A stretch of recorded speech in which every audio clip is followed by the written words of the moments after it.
Very day on November the 19th, back in 1863, that President Lincoln came here to Gettysburg to dedicate the National Cemetery to those people who had fought here in July of 1863.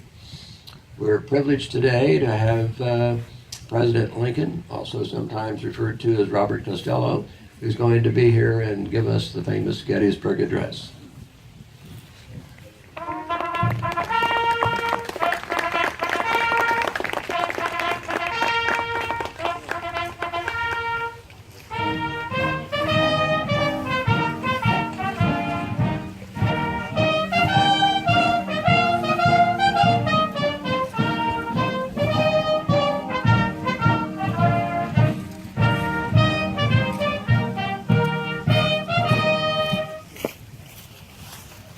Fourscore and 7 years ago, our fathers brought forth on this continent a new nation, conceived in liberty and dedicated to the proposition that all men are created equal.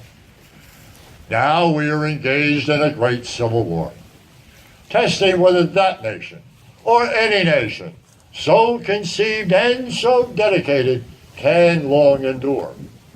We are met on a great battlefield of that war.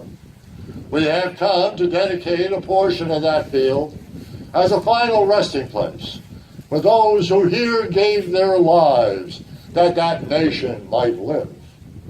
It is altogether fitting and proper that we do so.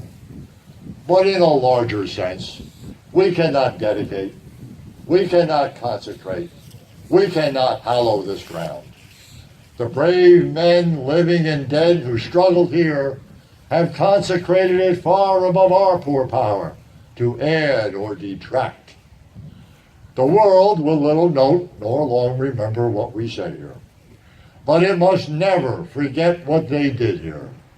It is for us, the living rather, to be dedicated here to the unfinished work which they who fought here have thus far so nobly advanced.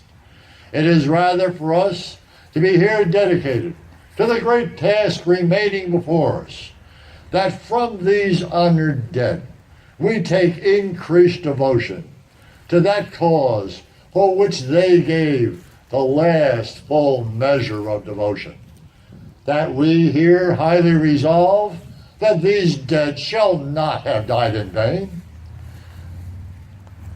that this nation, under God, shall have a new birth of freedom, and that government of the people, by the people, for the people, shall not perish from the earth.